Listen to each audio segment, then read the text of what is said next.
एक बार वेग के बारे में ही सोचता रहा, किंतु ये वेग किस किस को नहीं आते इसका समझना बहुत कठिन हो गया। हम अपने ही सोचते हैं तो कभी कभी अपने आप ही वह बन जाता है और कभी कभी वह बना हुआ भी बिगड़ जाता।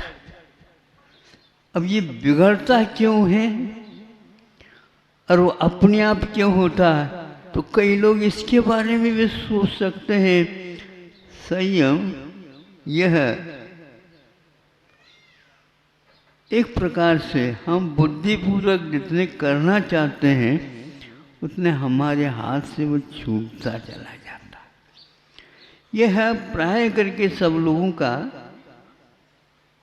विचार, हमेशा हमेशा आता रहता है। अब इसके बारे में भी मैं सोचता रहता हूँ। कुछ लोग समझते हैं कि हम जानते हैं क्यों होता, कैसा होता, इसलिए भी वो लोग इसका महत्व एक प्रकार से भूल ही जाते हैं, क्योंकि समझ में आने के उपरांत कभी कभी हम ठीक कर लेंगे। ध्यान रहे, ऐसे कहने वालों की पंक्ति भी बहुत लंबी चौड़ी है, आज तक नहीं कर पाए। हमारा अतीत असंयम से ही भरा हुआ है। भरा हुआ का अर्थ पूर्ण वही है, ऐसा कहने में कोई बाधा नहीं आती। तीन गतियों में तो अशुभ अशुभ ही है और वह असंयम ही है। मनुष्य गति को छोड़ करके बाकी तीनों गतियों में असंयम रहता। ये कह सकते हैं आप उसमें तिरंच में चूंकि संयम संयम रहता है। आचार्यों ने कई स्थानों पर उल्लेख किया है, संयम संयम के साथ भी असंयम बना हुआ रहता है, वो हमारे दिमाग में नहीं आ पाता। इसी प्रकार संयमी के सामने भी कई ऐसी घड़ियां आती हैं, वो समझते हैं कि मैं अपने आप ब्रेक लगा लूँगा। बात तो बिल्कुल ठीक है, लेकिन तो जिस समय लगाना आवश्यक है उस समय जब ब्रेक नहीं लगती, वहाँ हमें ये चाहिए, जब ब्रेक लगाने के लिए आप बुद्धिपूर्वक अपने पुरुषार्थ कर सकते हैं तो लगते क्यों नहीं?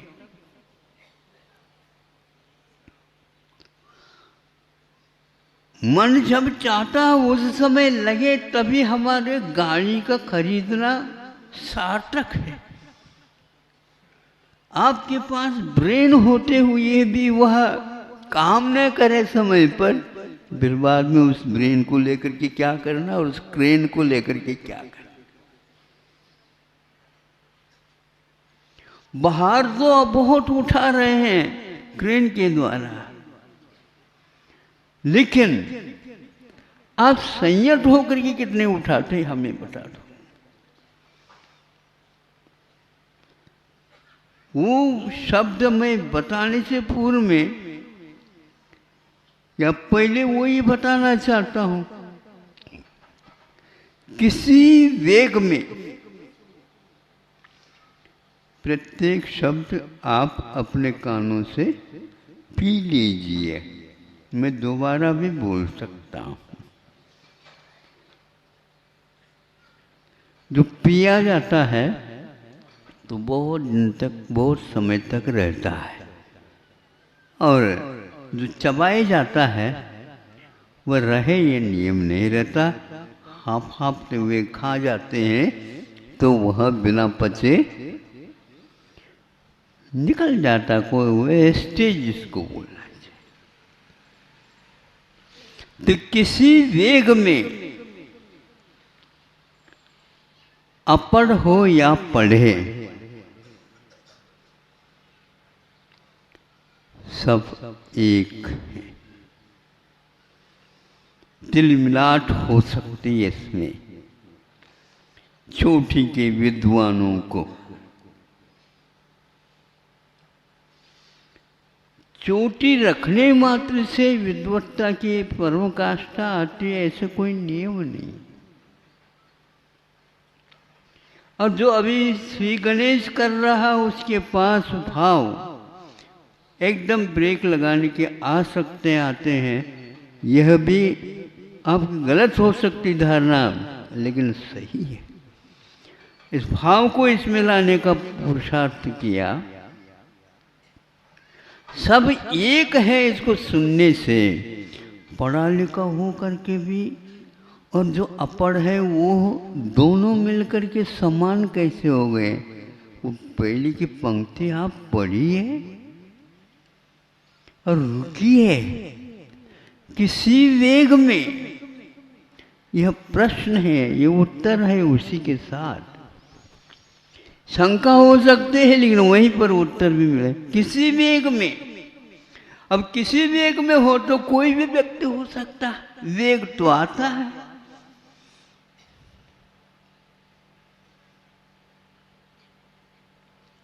प्राय करके बोलने के उपरांत हम पश्चाताप करते हैं। पहले आंखें खोल लो, मुख से बोला जाता है, आंखों को खोलने की क्या आवश्यकता है। किसके सामने बोल रहे ये तो खोलो आंखें। और किसके लिए ये उद्धरण दिया जा रहा है, ये तो आंखें खोलो। सब संभाल लेंगे, हम कुछ संभाल नहीं पाओगे। ये वेग एक प्रकार से आपको असंयम की ओर ले जाते हैं। बोलते बोलते आप यदि स्खलित होते हैं तो पक्का है आपका भीतर से संयम की डोर टूट गई है।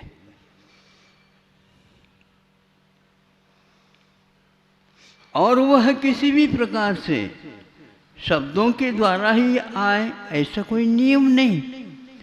वह आंखों से भी आ सकता है, शब्द भूले भी जा सकते हैं। और वह शब्द भी भूल जाए, आंखों को भी कुछ दिखे नहीं, तो वह हाथ में भी आ सकता है। और इसकी इतना ही नहीं बना तो वह लातों में भी आ सकता है। बातों की बात वेग हम लातों तक भी ले जा सकते हैं।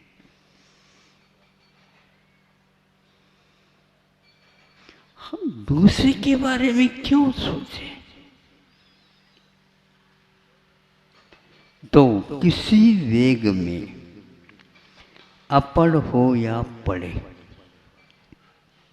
सब एक है।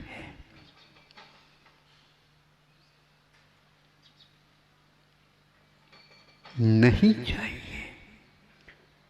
इसीलिए आचार्य उन्हें ये बताया, तीर्थंकर इसलिए बोलते ही नहीं जो वचनों में वेग आ जाए।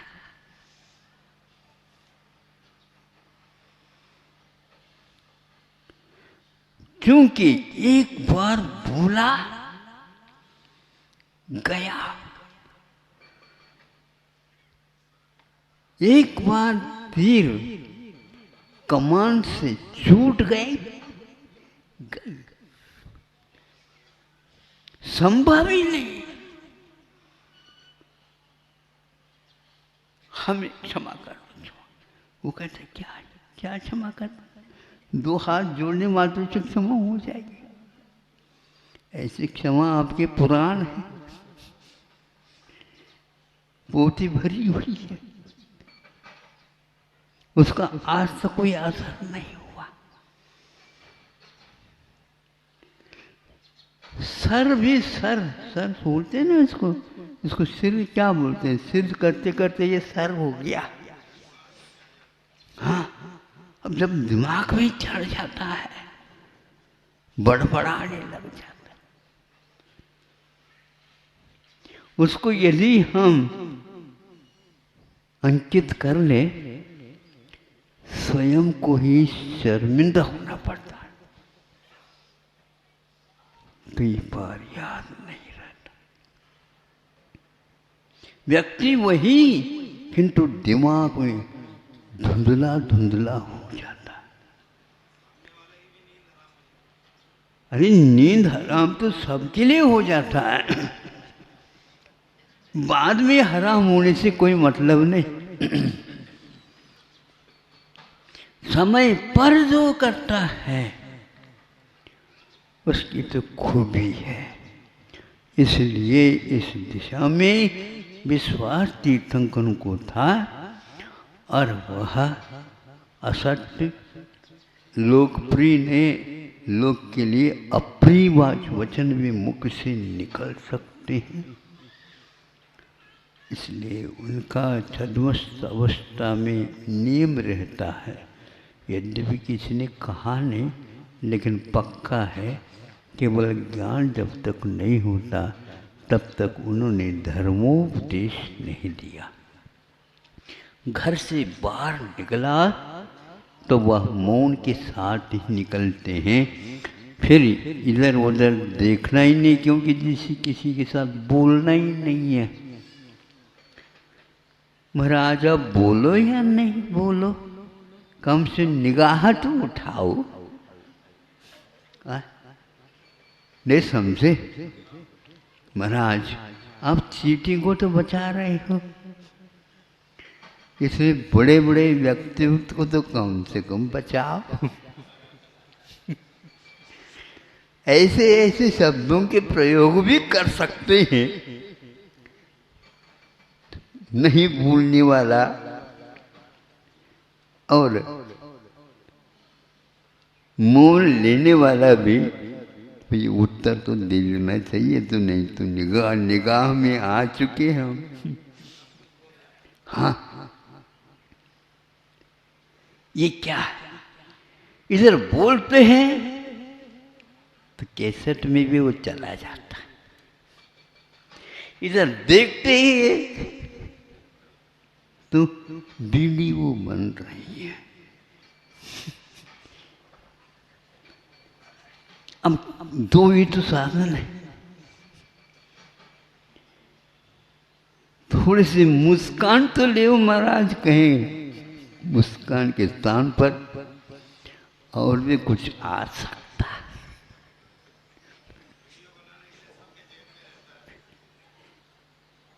रहे या ना रहे, दुखता तो है। इसमें व्यवस्थापक कौन है? ये तो तीन लोग के नाम जानते हैं, हमें इससे क्या मतलब? बन रहा है। ये क्या हमें बताओ? आप लोग समझ तो सकते हैं, महाराज सब समझ रहे हैं। तो तीर्थंकर भी इसके बारे में सोचा हो, लेकिन वो किसी भी प्रकार से बोलना नहीं है तो बोलना नहीं। ऐसे भी मुनि महाराज हो सकते हैं। इस वचनावली से बचने के लिए मुनि दीक्षा लेते ही अंतिम क्षण तक मौन भी रह सकते हैं, मगर बाकी जितने भी कार्य वह अपने ढंग से करते रहते हैं, किंतु आंखें उठा करके कुछ नहीं, उत्तर देने के भाव ही नहीं कर सकते। वो उनको समय भी नहीं है।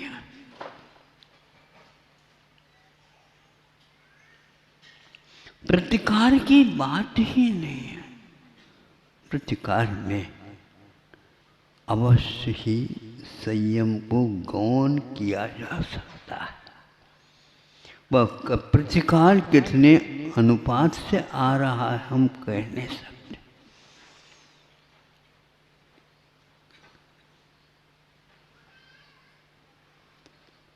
बुद्धि पूर्वक यदि मान लो गेंद वगैरह फेंकते हैं, वो फेंकने वाला कहाँ पर उसको पटकना चाहता है, वह गिरने से ही ज्ञात हो जाता। अरे इन्होंने निशाना तो यूं बना साधी। इसी प्रकार वह वचनावली एकदम बाढ़ आती, उसमें वह उस पेपर से वंचित होता है। उस उत्तर को उत्तर रख लो, जल्दी में यदि दूसरा उत्तर लिख आए तो अपने नंबर और चला गया।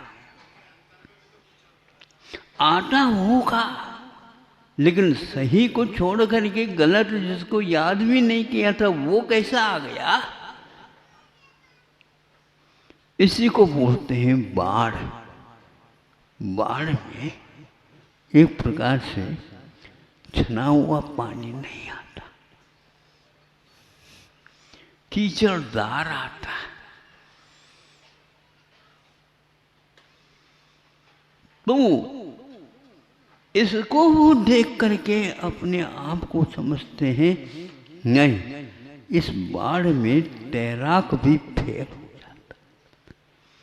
तैरना बहुत दिन से सीख रखती है लेकिन तैर नहीं सकता,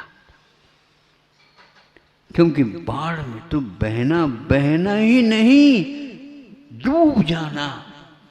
और कहाँ पर नीचे ले जा करके पानी उसको ऊपर लाते ये पता नहीं।